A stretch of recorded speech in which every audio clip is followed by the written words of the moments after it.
Hey, what's up, man? How you Yeah, doing, man? goes. Good, Yeah, good. good, thanks. What's your first name, buddy? It's Alistair. Alistair. Okay, cool. So today we are gonna do some shooting on your Red Sea Reefer 200 G2. I believe that's what, a 50-gallon tank, correct? Something like that.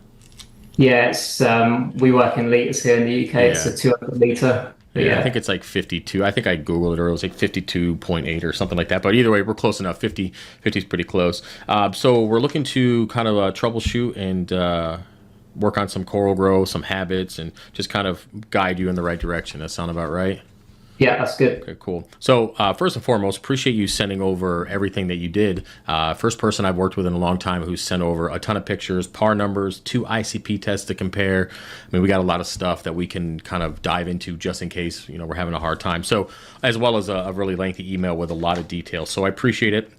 No problem. So we have about an hour, something like that, to go through and kind of hash this out. So let's start from the beginning. Let's address what is your first and major concern with the tank. So probably the biggest one is the coral health. Probably the tank's been set up now since probably April last year. I think probably for about the first 2 or 3 months, we had some pretty good growth. The red plate and Montipora was actually one of the first corals to go in, Hmm. and that had some good growth. But then probably since then, we've just had numerous issues with different corals. A lot of them have completely stopped growing. We've had some STN and RTN, and also a lot of the LPS have had some tissue receding as well. Okay. Okay. So I see in the Monty cap there on the picture, I do see. I think it might looks like a dead spot in the middle. Is there? Is that correct, or maybe it's some lighting? Yeah, there's Did a few dead spots in the middle and a okay. couple around the edge. I actually found what looked like a Monty and nudibranch probably about a week or so back on the red plate, but I've only found the one and managed to Okay. get it out. Okay. Okay. Now, do you have? I'm looking. I'm trying to see if I see the fish before I ask. I'm pretty sure I see a wrasse, like kind of blurred in right there on Yes, one of the there's pictures. Okay. the leopard wrasse and a Okay. flasher wrasse in there. Okay. And is that a new fish that you've added recently, or is that something that you put in when you saw the nudibranch? Yeah, no, they've been in there quite a while now. Okay. The leopard wrasse has been in there probably about a year, and the flasher is Okay. probably about 4 or 5 months. Okay. Now I know that, I mean, wrasses aren't the end all be all when it comes to those Montipore eating nudibranchs. I mean, they do help prevent and kind of delay that all the death possibly. But okay, so he could have just missed it or missed a bunch in general, and they just kind of caught, with the stress of the tank or whatever we figure out through this, on top of them being chewed on. Okay, but did you confirm that it was a nudie, or is it just something you think it was something like that? I posted it on Ultimate Reef and showed a picture to my local fish store, and they everyone that kind of looked at it seemed to think that it was a Okay, Monteton. okay, okay. We'll circle back to that and kind of do some things that we can consider in the future to help kind of either get rid of the problem completely, or kind of manage it. That's going to be your decision in the long run, Okay. really. So the first thing that I kind of want to look at is, or go over just for my own notes' sake, what is your water schedule like? What kind of salt are you using? Do you have RODI set Um, up? All that kind of stuff. yeah, so probably up until about a month ago, I was buying both the RO water and salt water from the local fish store. Buying it. Okay. It's about a 30 or 40-minute drive from us, so I eventually bit the bullet and bought an RO unit, Okay. 4 stage, and have bought some chocolate marin pro reef salt to Okay. start mixing. So you were buying water from the fish store for about a year, roughly, Yeah. right? Okay. All right. So, and what was your reasoning for switching, for that price or just the risk? Some of it was to do with the distance, Okay. and also various issues with the water quality as Hmm. well. Which is So when common. Yeah. Yeah, I think when I tested so I had when I bought the RO unit, I bought a TDS meter with it. Hmm. When I tested the RO water that I still had in the barrel from the local fish store, it was reading over 500 Oh, TDS. wow. I Wow. think Okay. my tap water was only 300 or so. Okay. Well, some of that could be some creep from the barrel, depending on what you're keeping. I don't want to scare you, but I mean, trust me, from the stories I've heard about local fish stores and buying water and Walmart water, all that stuff, I wouldn't be surprised if it was 500, but there could be some TDS creep depending on the barrel you're keeping your RO in, which is something that we can address later. But so all valid concerns. Obviously, if it's something that you're trying to micromanage for the sake of the health and it's basically the foundation of the reef tank, if it's already jacked up, then well. Yeah. So, all right. Kudos to you for going to the RODI, and just to kind of refresh that, you are running multiple canisters of DI. It's got a pre-filter carbon block, and then a membrane and a DI resin. DI resin. Okay. All right. And it's just a single can of DI, color changing. Yeah. All that kind of stuff. Okay, cool. All right. So just a quick heads up. I mean, you probably already know this, but make sure you're changing out your DI about a half an inch to an inch before it's completely depleted if you're using one canister. That way, when it's fully depleted, you're not dumping all of that into your RO bin. Okay. So just a heads up on that. But most people I recommend to get 2 DIs because life gets busy. We're topping off our stuff, right? And it ends up depleting it completely and we don't realize it. So having a second DI is always, I recommend that usually. Yeah. Did you already set in place a schedule to change out your carbon blocks? Not yet. I've just kind of been keeping an eye on the TDS meter reading. So a lot of that stuff you're not going to pick up on your TDS meter on the R. Like you should always be at 0 TDS coming off of the DI, correct? So a lot of people put a TDS meter in coming from their tap water, and then after the RO membrane to kind of see when things should be, when the RO membrane is kind of getting a little wonky, right? Needs to be changed. But ideally, you should always be 0 off of the DI, of course. And there's a lot of things that we can't test for that the TDS meter doesn't test for when it comes to the carbon block. So safe bet is just every 6 months, just change out the carbon block. Put it on your Apex or whatever schedule you have. Regardless if you feel like you made too much water or not enough, just change it. Same, and then you pre-filter, you can see how dirty that gets, so you can change that accordingly. And then just change out I change out my RO membrane every year, but if you're not making, 300 gallons worth of water a month, I mean, you don't need to change it out every year. Okay, so you can. Yeah, I've already noticed that the pre-filter starts to turn orange. You can see it through the canister. Okay, yeah. So just let that get pretty dirty, and then you can change that out. You'll see once you look at when you pull it out, you'll see that there's still a lot of layers on the inside that might be clean. So you can take that into consideration. You could put it back on if you want or whatever. Just keep an eye on it. But okay, good. Cool. RODI units, check. You've already fixed half the problems, man. You might have problems with your tank right now, but you've already fixed half of the solution just by doing that. So you're already I wanted to kind of remove that problem and put my destiny in my own hands with the water. Yep. I mean, like I said before, the foundation of a reef tank is the water, and if you're getting it from somebody else, you don't know. So it's good. So good on you for that. Okay, so let's move on here. Let's go over just general equipment that you have on this Red Sea Reefer 200. Let's talk about lighting, return pump, skimmers, all that kind of stuff. So cool. So the lighting's a Reef Factory Reflare Pro medium. Over the top. Let me let's do lighting here. Let me go and pull up our par numbers here just to get a general idea of what we got going on. So what is because I didn't pull up enough pictures to go through the complete settings. Can you give me an idea of what you got for like white versus blue percentage wise on this? Yeah, so the overall intensity is currently only set to 40%. 40%, okay.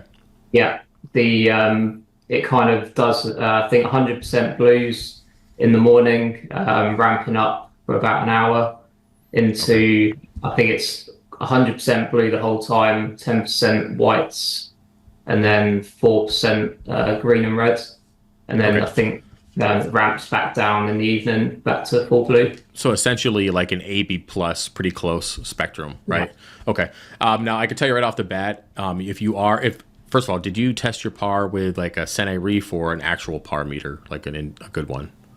I'm trying to remember the brand of it now. I think it's I can't remember the brand name of it now. But it's a legit actual reef par meter. Yeah. Okay, that's good. Yeah. It's not next to your smartphone, but it's a proper par meter. I think it's Parwise. Okay. Is the brand name. Okay. Just a heads up, I'm actually going to have to switch my audio because my Bluetooth just decided to tell me it's going to die. So 1 second, let me fix that. No problem. Let me get the output going on here. Can you hear me? Yep, all good. All right, cool. So that should work for now. Not really sure why that did that, but let me just make sure we're good over here. Same as good. Okay, cool. All right. So I could tell you right now from these par numbers, you're not where you should be for SPS. I could tell you that. So if you are trying to grow this SPS, I'm assuming this is the same light you've had on, same intensity from the beginning. Yeah, I've probably messed around with the colors a little bit, but Okay. probably not for about 6 months. But it's yeah, it's kind of been that sort of intensity the whole time. Okay. So I'll tell you right now, so you're at overall 40% on the lighting, correct? Something like Yeah. that? Okay. So I would bump it up to, not right away, but over the next month or so, I would get it up to, see what 80% is at.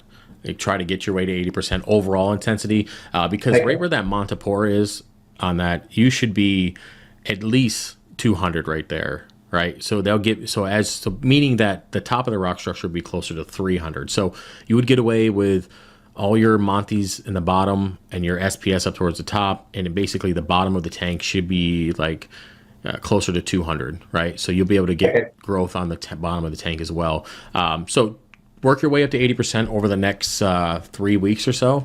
Just go up increments every couple days, let the corals adjust, all that kind of stuff. Because we don't want to just blast them, right? Because if they're already stressed, we don't need to do that. So I do recommend higher par numbers than what you got. Yeah. Do you think the LPS will be okay at that sort of par rating? Oh yeah. I mean, I have I might be an anomaly. I can't even speak. I have LPS at stupid high levels. Like I have one sitting at like 600 right now, and he's cool. So, Really? but it wasn't overnight. It's not something that he grew into that level, right? So it's not something he just. I say he like it's got a freaking gender, but this coral grew into like. It didn't grow into that. It started off lower, right?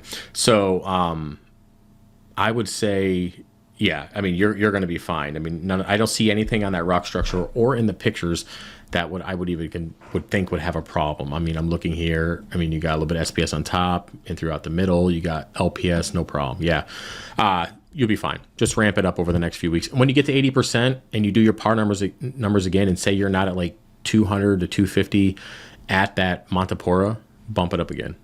Maybe you need to be at 200 at 100%. So cool. So we hashed out the lighting. Let's move on to return pump. It's just what came with the Red Sea reefer. So I added all the kit separately, but it is a Red Sea refund 5,000 on there at the moment. I didn't look at the gallon per hours on that. What's the approximately gallons per hour? I think it is about 5,000 liters. 5,000 liters. So I don't know. Is that like? Listen, man, I don't know. Yeah, You got the. I don't have any screens I can Google anything right now, but okay. And the reason why I ask is because I see you have some flow stuff in here. So let me pull up another pic here. Flow wise, and the tank. You got a gyre, the return pump, and I think that's your magnet cleaner in the back there, right? Unless there's some pump is that all the flow that we have going on there? Yeah, just the return pump and the gyre at the top. Okay. I'm gonna Google it here. What's five? I'm just gonna Google it. 5,000 gallons per hour to, and what's the pump itself, and what's its liters as well? 5,000 liters to gallons. Okay, I'm over here. So it's 1,320 gallons is the return pump, and then just kind of want to see what we got for flow overall in the tank, and obviously the majority of that. You have the sump and stuff, so you're not going through any kind of crazy manifolds or anything like that, right? So we can say you're getting with head pressure, you're probably getting 1,000 gallons per hour through the overflow. And the gyre is the Reef Wave 25, which is you give me the liters, I'll pop in the number. 500 liters per hour. 500 liters, okay. 7,500. 7,500. All right, 7,500 liters, so about 2,000 gallons. So, okay, and now is that at 100% or is it varying? That's on 60% at the moment, and the return pump's on 70. Okay, so we're looking at about 1,000, approximately 1,000. So between the return pump and the wave maker, we're looking at about 2,000 gallons an hour worth of flow. Okay, and a 55 gallon, that's not horrible. Let me see what we got here. Okay, so it's like 40 times turnover essentially, something like that. So that's not bad. That's good. That's more than enough for SPS and LPS. There shouldn't be any issues with that. So I wouldn't mess with that. Now, when it does come to the variation of flow, of course, you don't want to be directly blasting anything. You don't. I mean, the only way you're really going to know is if the polyps are kind of being sucked in, which they don't look like they are in the picture here. So as long as everything seems fine polyp-wise, you're good with that. So let's go to move on. You think it's like having another reef wave on the other side, or I don't. I mean, 40 times turnover is pretty good. I mean, if you feel like best thing to do is once the tank is kind of happy and your SPS are growing again, if the polyps are just not actively moving throughout the day, kind of like, I wouldn't say intensely, but just blowing around in general and not out, you might not have enough flow. So I would say don't buy it right now.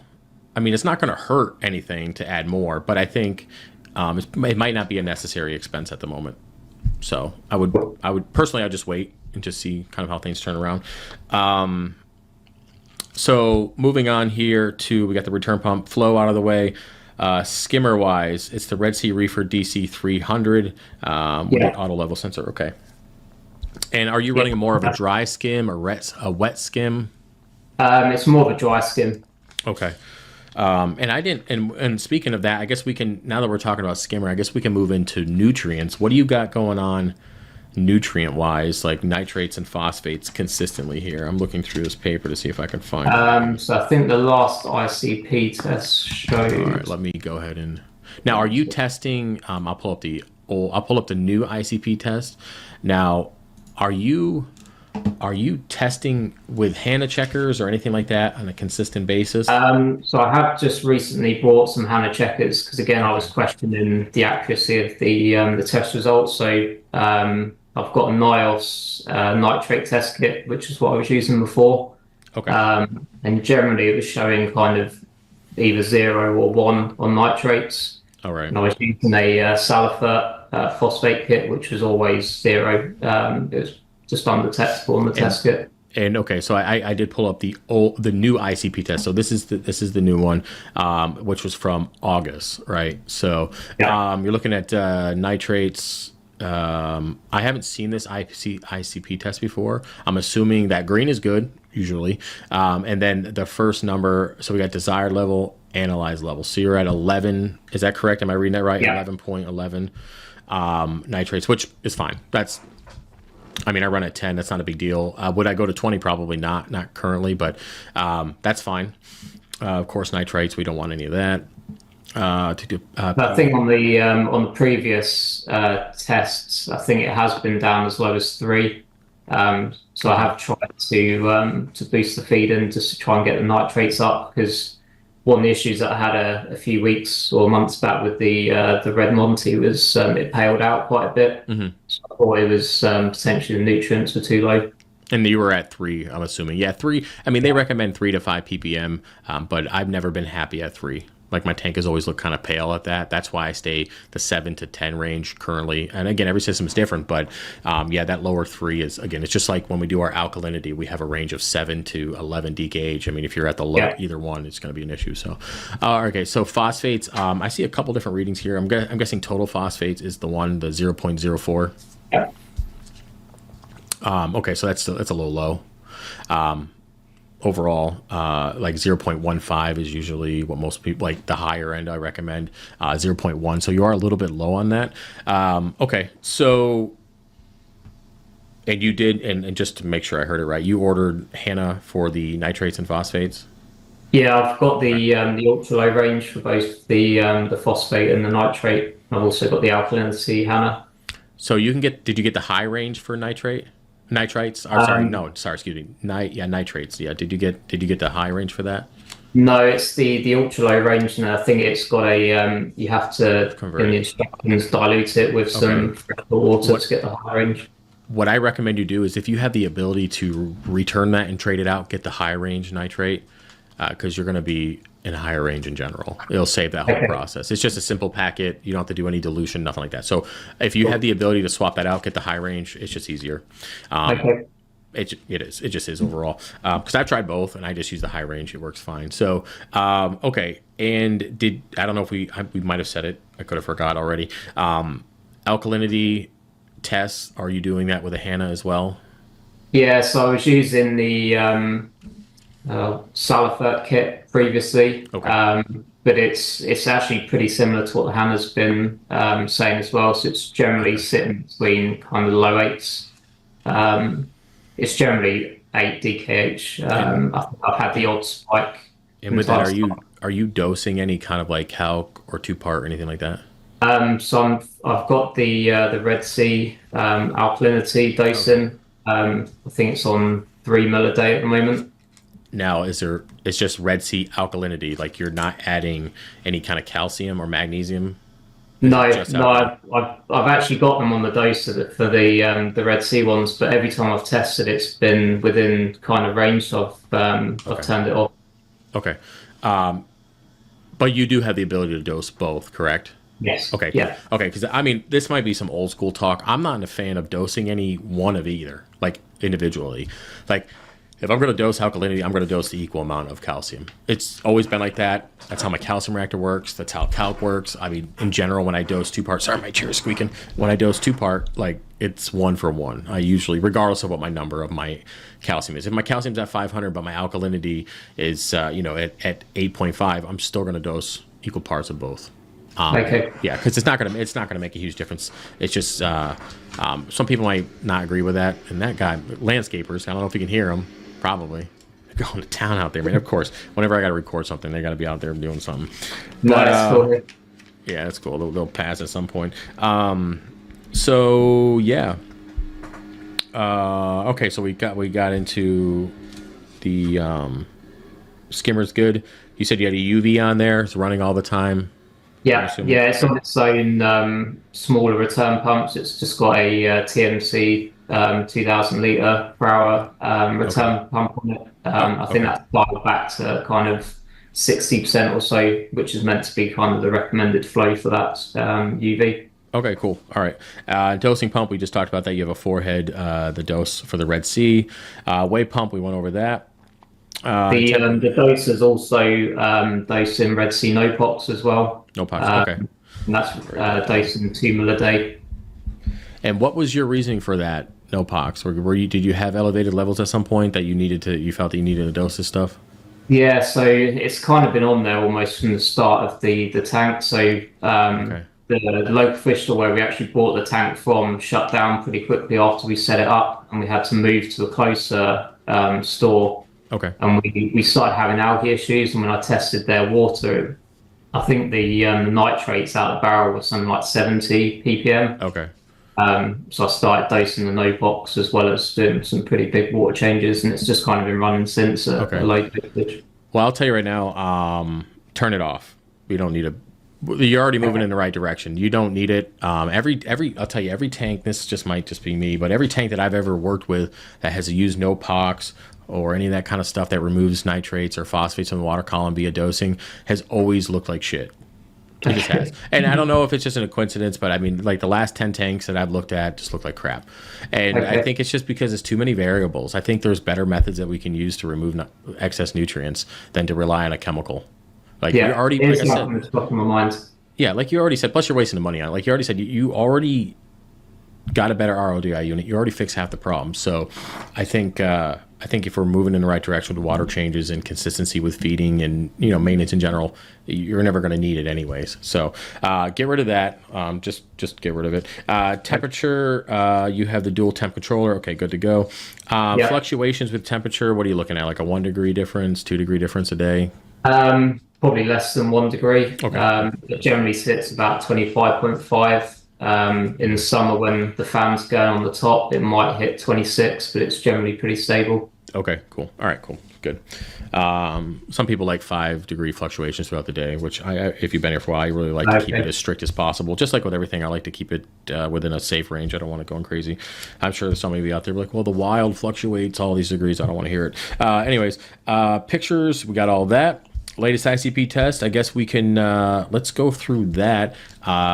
I think we pretty much we covered all the equipment, right? Is there anything that I missed? Just to kind of get an overview of the tank. There's a Red Sea auto top off on there, so again, water level should be pretty Pretty consistent consistent. for salinity purposes. Yeah, Okay. yeah. There's a 25-liter barrel just behind the tank, and that's also got like the leak sensor and everything as part of it, Okay. which is pretty good. Any Pretty safe refugium? ones. Any refugium? No, no. It's just got the skimmer and the return pumps and the sump. Do you and a have little bit of room hydro. for a refugium? No, it's absolutely Okay. chock. Okay. Yeah. Do you I've have also room got for? the Go ahead. the reef mat roller. Sorry. Say that again. I'm sorry. We kind of cut off. Go ahead. It's also got the Red Sea reef mat roller in there, Okay. which is directly off the drain, which has got the roller in it that strips out the nutrients. Okay. Now, do you have the ability or room? So, let's say, just hypothetically, would you be able, if you had, if I told you, hey, go buy a Chaeto reactor, would that be something that you could hook up and use? Potentially, depending on the size of it. It's pretty cramped in there, to be honest. Okay, that's fine. It's not something you have to do. I'm a big fan of natural filtration, and there's nothing more natural than using Chaeto. Chaeto that grows very quickly that you can remove and just keep going. That's really something that can keep nutrients in tanks in check for a long time. So, okay. So so we've hashed out all the equipment. Perfect. So we got a good idea what you're looking for, how the equipment's doing. Let me put up a different picture here. So let's dive into our next thing. I guess water parameters. Let's look at your ICP test and kind of see what we should be looking at. So we're gonna look at the new ICP test here, which again is from August. Yep, August 13th, right? So, Yeah. before we go scrolling through this, is there anything when you looked at it that stood out right away that we can just jump to? So probably the first one, I was quite shocked. The salinity seemed high, 37 ppt. Okay. I think that was my own bad with making my own water now. So I've got a refractometer and also the HANA salinity checker. Okay. Both were Yep. both were calibrated. Good. I think I was calibrating the refractometer with the RADI.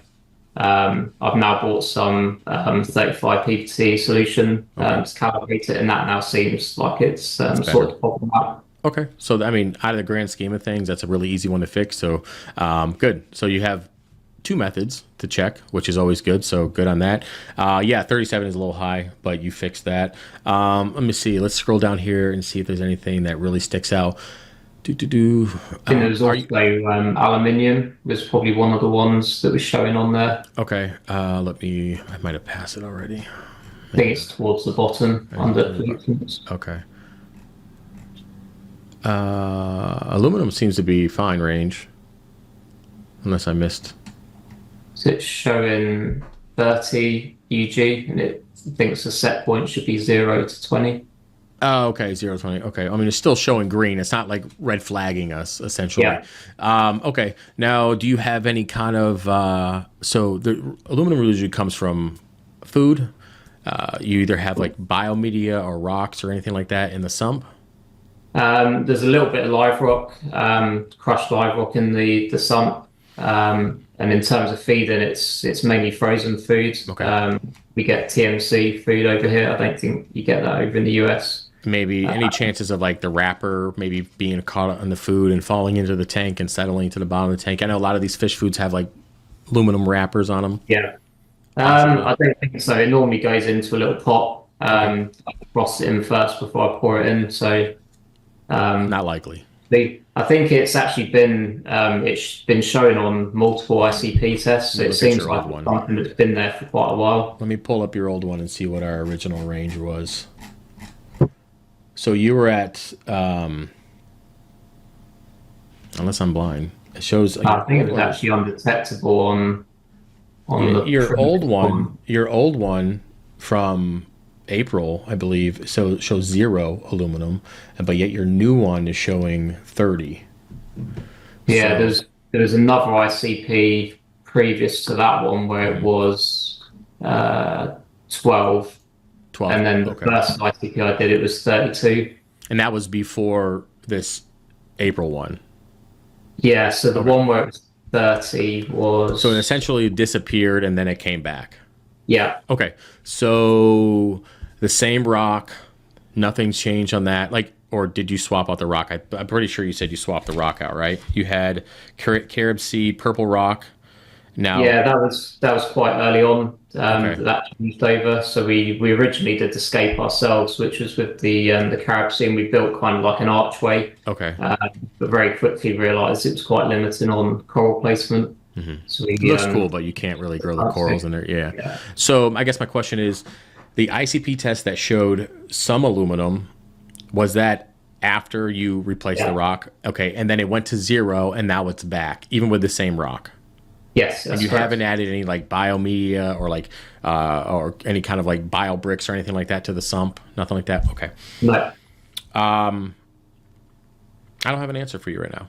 I'll have to get back. there's I mean, I there was just a couple of things I was kind of thinking myself, where could it be entering? And there was two things that essentially came to mind, and that was there was two fans on the top of the tank, and both of them the base of it is aluminium. okay. It has a like a black coating over it, but the where the screw threads are to attach to the tank is exposed. Is So I it didn't hitting the know water? potentially like salt creep might Okay. be going onto it and dropping back in.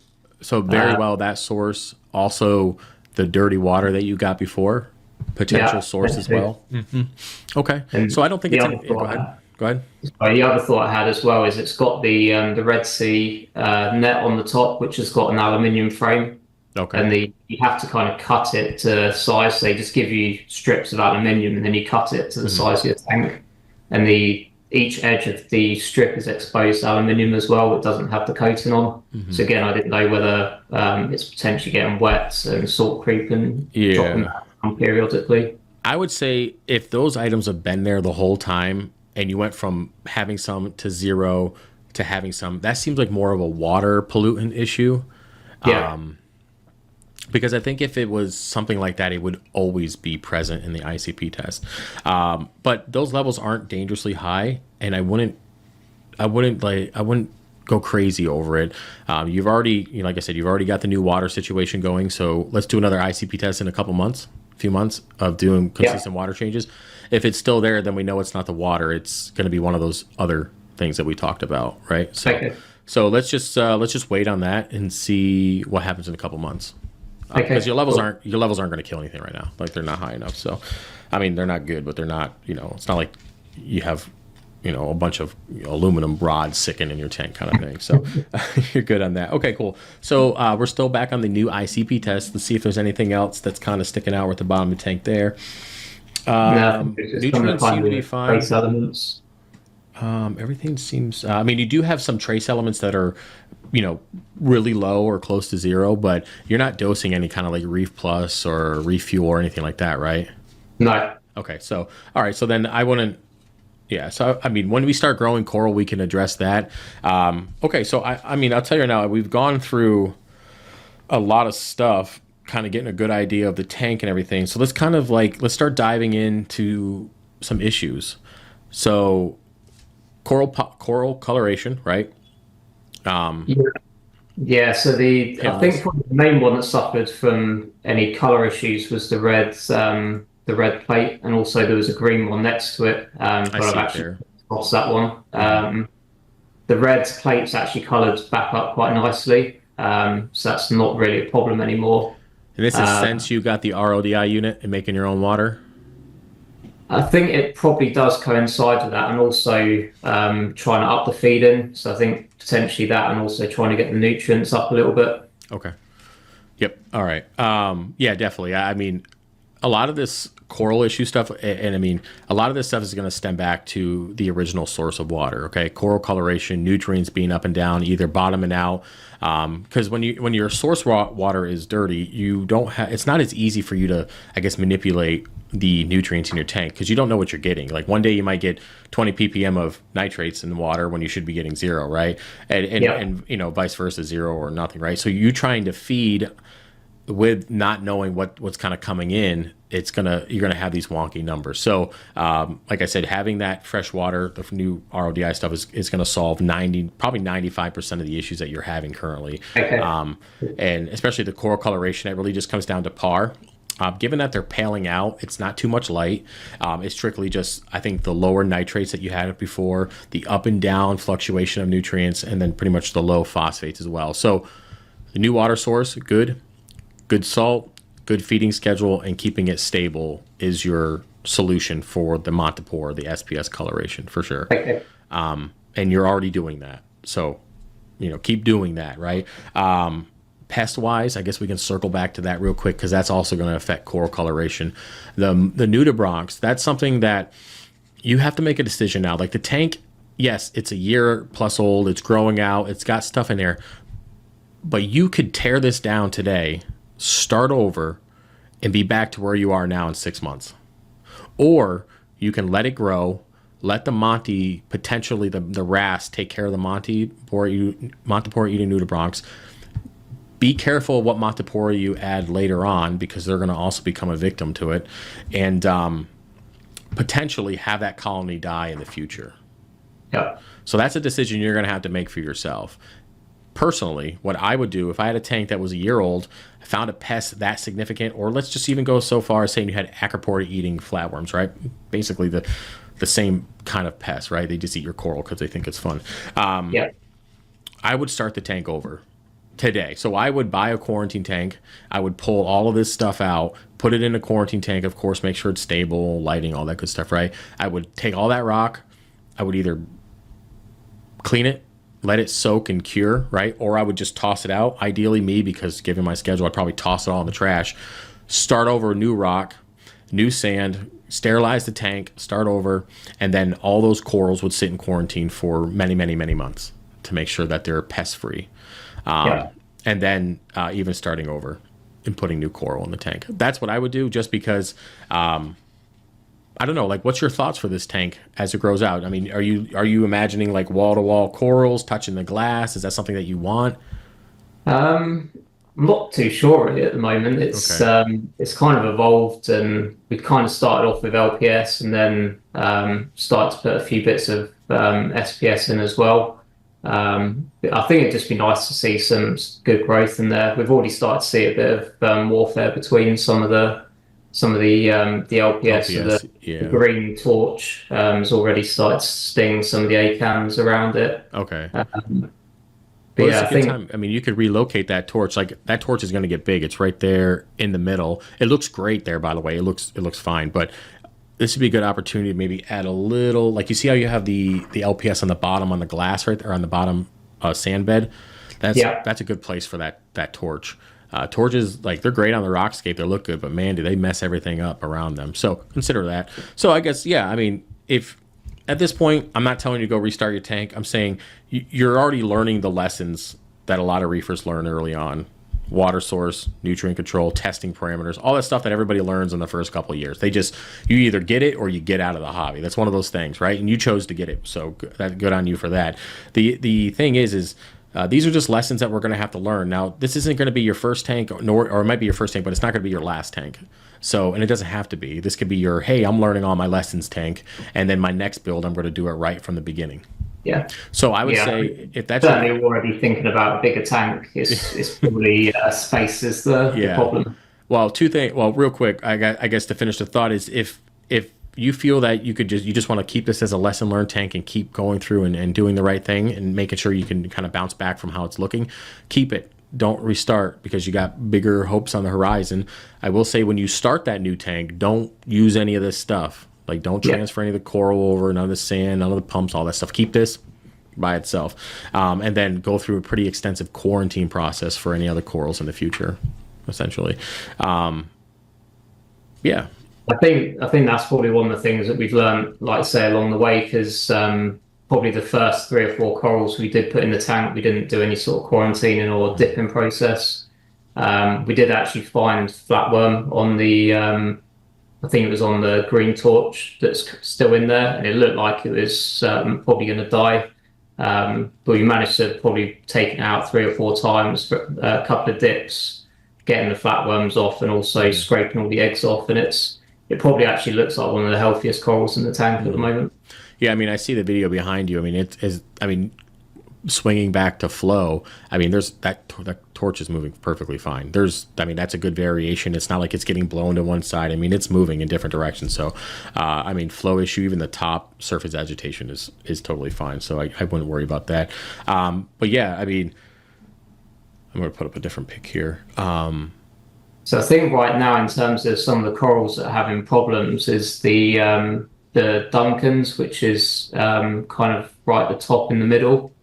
Let me see That was one of the corals that was growing really well. I think that probably only started as maybe a 1 or 2 head frag. That's the one in the middle there, the big fluffier one. Yeah. Okay. It's kind of right on the top. The bubble coral in the middle, and then it's just above it to the probably on the left, I think, of your shot. But probably for about the last 2 weeks now, it's been completely closed up. A couple of the heads look like they've completely gone, and there's algae growing on the actual. Now, is there anything touching this coral? Any sweeper tentacles? No. Is a nem working its butt over there, touching it? No, I don't think so. There's one of the problems within the tank, which has been a real frustration, given that it started with completely dry rock, is there's Aptasia absolutely everywhere. I saw that in a couple of pictures that you sent over, the Aptasia. Yeah. Okay. Well, that's something that you can fix relatively easy. So you could get yourself a filefish, all right? The bristletooth filefish, something, I'm pretty sure that's the actual name of it, and it will take care of all that. After it's done, I mean, keep an eye on it. If it starts picking at your corals, that's a different situation, but they usually don't. But there's always the oddball, right? And you can pull them out if you need to. You could also do that and throw them in quarantine for a while, and then if your Aptasia starts picking back up, you can throw them in there. Another thing you can do is, which I don't think I would recommend given the size of your tank, the size of that wrasse. Yeah, he might be chomping on some of those nudibranchs that are on the Montipora, but if you put in Aptasia eating nudibranchs, yes, they will do some work, but not before that wrasse starts going to town on them. And that's something that I think investment wise, you might be better off putting your money towards the I think we've already made that mistake. You did? Oh, you did? Okay. Yeah, the filefish would be investment. Okay, so you already went down that route and was like, they're gone. Yeah, I think I put 4 Bergias in probably about 3 or 4 weeks back. I've not seen them since they went in, so I've got no idea. 3 of them before you turned around. Yeah. Unfortunately, yeah. I mean, I had that's not the 6 line. What wrasse did I have? I had the man, I can't remember it. I called him Rickety Wrasse, and when he passed away a couple years ago, the big one. He goes to town on everything, man. No matter what you put in that tank, and he just nothing stands a chance. So filefish then. Let's try the filefish. It's definitely one of those fish that can do the job, and you can send it back to the fish store. I personally just keep them in quarantine, especially if it's one that is pretty active at eating just Aptasia and not your coral. That's something that you're going to want to keep. And then you can get them eating regular fish food as well. So he shouldn't be, chowing down on your coral at that point. So filefish, definitely something you should get. Because that Aptasia is going to sting corals. It is going to, I mean, I don't know to what extent, how bad it's going to be. It's not like a bubble tip anemone chilling next to an SPS. It's not to that extent, but it does irritate it. They're there. It's an eyesore, just, especially when there's thousands of them, right? Yeah, there's actually the odd Aptasia growing in the middle of the Red Monty as well. So on those kind of dead spots, maybe even taking a hold on there. Okay. Yeah, so at this point, there really isn't any other method that I would recommend other than the filefish. And he'll be fine. Like, he should do the work. He'll keep it at bay, right? He'll never 100% be gone, but he'll keep it at bay indefinitely, right? So especially if you have a lot. But, it's going to take a while, right? But he'll do his thing. And if you, let's say if you put a filefish in and it's a month later and you don't see him eating any of them, just trade him in for another filefish. Clearly he doesn't want to, do anything. So I've had some clients do that as well. Some filefish want to eat fish food and not eat, Aptasia. So it's gonna be hit or miss, but most of the time it's a hit. So you just got to get one. So Good job. He's not going to upset the other fish. Do you think he'll get on with the other fish that are in the tank? Oh yeah, filefish are super docile. They also have a giant spike on the top of them, so most fish try to avoid that in general. I've Okay. never. The only thing that I've ever had attack a filefish was an eel, who then got stabbed by the filefish. So I mean, outside of that, I think you'll be fine. They're not aggressive. They're not territorial. I've never seen one chase anything around. And it's not like you have any tangs in here that are going to beat him up, right? So, I mean, the worst thing, you have a clownfish that might be a little aggressive, but I mean, when aren't they, right? So, yeah. Is there anything that here comes the, I don't know if you hear it. There's the guy with the leaf blower flying through. I can't hear any of You it. can't hear it. It's so loud. I'm sure everybody else can, man. Jeez. It's definitely loud. But okay, so anything else that you want to cover on the tank? Just because, I mean, there's quite a bit here left, but I just want to see if there's anything off the top of your head you want to address. So in terms of like the Duncans where it's closed up at the minute, is there anything that you could recommend? Do you think it's too far gone, or is it Leave worth it. Even one head. Yeah, just one head. Even if there's one head, give it a chance. It's either going to make it or it's not.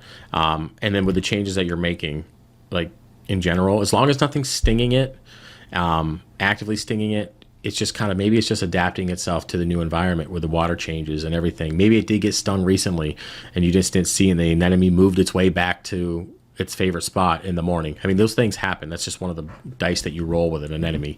Yeah, like you it can has like actually split this week as well. There's now 3 of them. okay. Well, be prepared to try to get them out because they will sit on your Monty cap tomorrow. Like they will do those things. So it's just part of the reef tank. It's the decisions we make. If we want the nems, it just is what it is. So just be prepared to move them or remove them. So as for the Duncan, I would just leave it alone. Moving it or dipping it's not going to do anything. If anything, it's going to stress it out even more. Leave it alone. Adjust the par levels slowly. Nutrients are good. Water check's good. Water change is good, and then kind of go from there. I think let's circle back. Did we do a maintenance routine for you yet? Have we talked about that? I don't think so. No, I don't think so. No. Let's go over that. Water change, how many gallons, how often, and what's the process? So typically 25-liter barrel per week. I'm doing saltwater change at the moment. So half the tank a week. So No, it's 200 liters, so it's 1/4. Okay, so it's a 25%. Okay. Sorry, I'm just perverting it in my own head here. I'm not obviously not a mathematician, but okay, so 25% water change weekly. yeah, I did actually do a 25% change this week as well. So I did a 50-liter, quarter change just to after getting the ICP test, just in case the aluminium was part of the problem, just to try and dilute it a bit more. That was kind of the thinking behind it. And this is the new salt, the new RODI. Yeah. Pause that for a second. Storage barrel, mixing barrel. What kind of barrels? Where do you get them? So the salt barrel's brand new, food grades. It's one of those blue, Okay. like a 60-liter barrel. Okay. And the storage barrel, same thing? So I store the salt in there when it's mixed, and the RO top-off water goes straight into the barrel that lives behind the tank. Oh, okay. So it's running through. Okay. Okay, good. Have you checked the TDS in that auto top-off barrel by chance lately? Yeah, so when kind of every time I've done a fresh batch, I've also got a TDS pen, so I've got the inline TDS, Okay. and then I confirm it with the pen, and it's always 0. Pretty good. Okay, cool. Awesome. All right, great. Well, at least now it's 0, right? So before, not so much, but now it's good. Okay. Water change schedule is good. That sounds great. Keep doing that. I mean, if that's what we need to do to keep the nutrients in check, I mean, 25% weekly is a little high, but since we're kind of dialing the nutrients and refreshing the tank with new water, that's fine. In the future, I would go to a 10% weekly instead of a 25%. Okay. But if 25% is working and it's doing its thing, leave it. I mean, if you like it and it works, I mean, just keep doing it. The only thing you're gonna have to watch out in the future is if you bottom out your nutrients because you're pulling out too much water. So once all this bad water and the nutrients are stable and you're off NOPOX and all that stuff and things are stable, you'll find that, sometimes a water change, too big of a water change will just plummet your nutrients. And you're just going to have to see that as you go. I guess speaking of nutrients, how often are you testing your nitrates and phosphates? Normally at least once a week. Okay, that's fine. And then you're going to get the new Hannah, the higher range one, so you don't have to do the conversion. I would change that just for now, for the next 6 months. Try to do twice a week, just to kind of see, like, it doesn't even 3 months. Let's just say 3 months. That way we can see if there's any kind of dips or fluctuations around the water changes. You can see if what you're doing is actually. It's like when people are trying to lose weight. We tell everybody to check, weigh yourself first thing in the morning so you can see that progress. So this will allow you to have active progress throughout the week multiple times, so you can see kind of what you're doing and how it's affecting the tank. Yeah, so I would do at least twice a week on that. Alkalinity minimum of twice a week, preferably before a water change, and then a day or so after. Now, at some point, so you are dosing. So you have the so you are dosing the. I'm kind of circling here. The Red Sea calcium and alkalinity. You have that ability to do that. So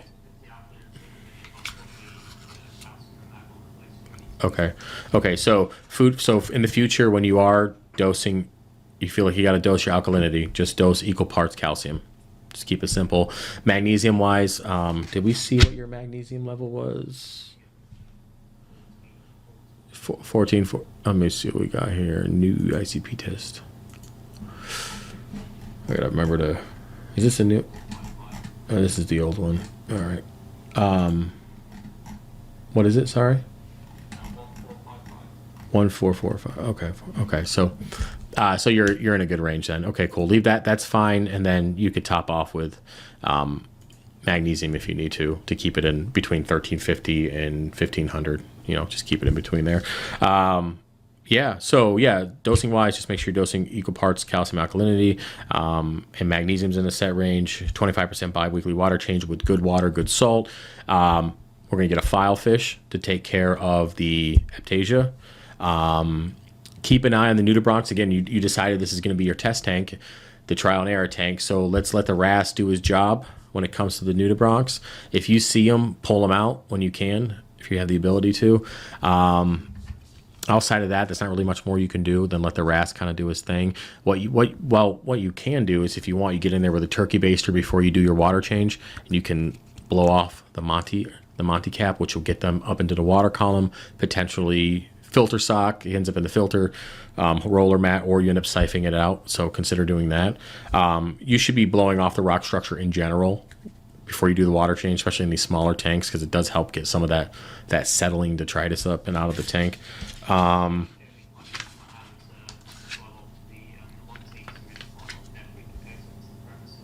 Okay, cool. Yeah, because it's gonna sit into there. Yeah, turkey baster works with that. Extra power head would work with that as well. Like a MaxiJet 1200 or something. You just kind of blow it around. I guess with that, is there anything else that you want to talk about and address while we're here?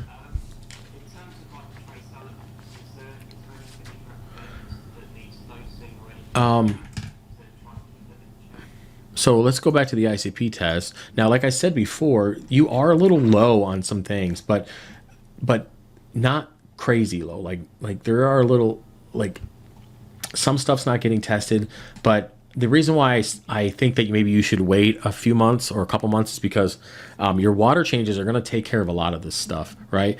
And then with the tank, it's kind of like you don't want to throw too much at it. So you're going to get rid of the no-pox. You're dosing consistently. Your water test with good water, good salt, right? All those things are going to contribute to these, the nutrients are going to be where they need to be. These elements are going to come in with the salt, and then you're going to see growth. When you start seeing consistent potential growth, white rings on the Monty caps, white tips on your SPS, things are growing. At that point, consider something like Aquavitra Fuel, Reef Plus, another trace element / food source. I wouldn't target feed corals. I wouldn't put in a bunch of aminos or anything like that. I think basically refuel kind of thing would be fine. And then you are? Okay. Well, if you want to continue doing that, by all means, go ahead. I mean, if you have it and you want to keep doing it, do it. But you are a little low on a few things. Like your iron's a little low. That's something that you could dose separately. It really kind of comes down to, I mean, yes, you have things that are low, right? But is anything worth dosing right now? Like, is it really going to make a difference on the coral growth? No. If anything, it's just going to take money out of your pocket, because if the tank isn't happy, you could put all the elements you want in there. You're just wasting your money because they're not being uptaken. They're being taken out in water changes, right? So I would say just go ahead and keep doing what you're doing with that. Just get rid of the no pox thing, and then keep doing it. And then when we do an ICP test in 4 to 6 months, right? If we have any other levels that are low, like they are on here, then consider dosing those individually or adjusting your dose for your AB whatever, if you plan on using that in the future, right? But right now, it's not even worth addressing potentially, unless you want to keep it on there, right?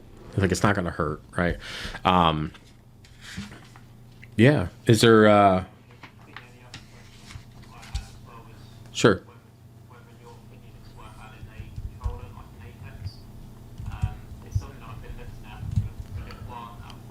Yes. Yeah. Yeah. I mean, I'm a gear junkie, and it's going to make your life 1,000 times easier.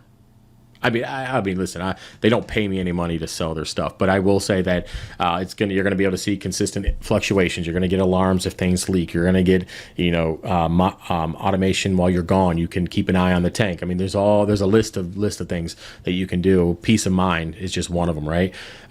Yes, I would buy an Apex. You already look like you want to buy an Apex. You already grinned about. So we already know the answer to this question. So just buy an Apex, put it on there, have a good time with it, and then. Yeah, I mean, you'll be able to use it when you get your new tank. Just extend a module over. So it's not like it's going to go away. Also, it's a lot harder to leave the hobby if you spent $800 on an Apex. So now you're stuck in the hobby unless you want to give it away for 1/4 the price on Facebook or something. So yeah,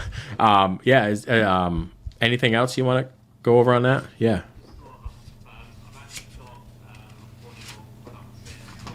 Oh, yeah. eBay, right? I'm guessing? Yeah, because UK stuff, yeah. When I actually took it off, when we started, in a month seeing the problems, just is it one of those things that might be complicated? Do you think it's worth putting it back on? Because with the ICP test, I definitely saw an increase in the pH. Mm-hmm. So you had an increase in pH after adding the CO2 ring. Yeah, I mean, higher pH is gonna aid in skeletal growth, so it's not gonna hurt anything for sure. Yeah, put it back on. Yeah, definitely. And I appreciate the support on that, by the way, and the shout out. Yeah, good. Yeah, I'm glad, especially when it's shipping. Like, I've made so many of them. It's good when it's shipping overseas that it actually fits, right? Because there's some skimmers have like minor things that are a little off of them, but the Red Sea ones are pretty consistent for me. So yeah. Throw it back on, recirculate it. Yeah. Yeah.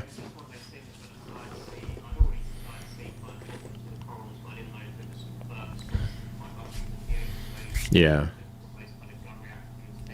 Mm-hmm.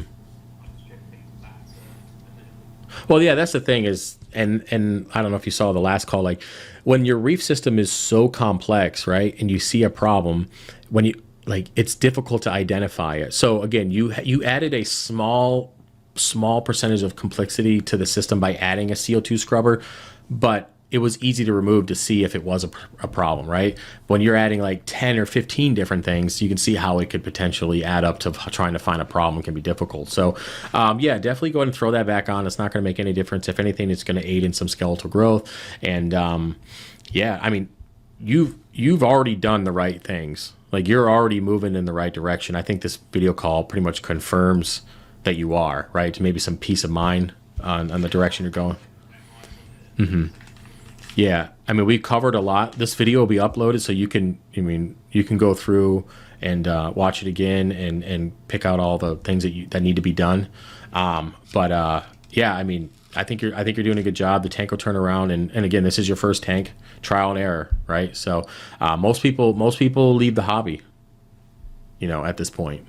And your tank ain't even that bad. Like, it's not even that bad. Like, there's people who have come in, dropped 20 grand, and were like, killed all their coral in 6 months and then just left. I'm like, I don't know, like that's on you. So yeah, so, but yeah, so I guess I guess I'll ask you one more time. Is there anything else that you want to go over real quick before I let you go, or are you feeling good? Just double checking with the wife. Yeah. Is there anything?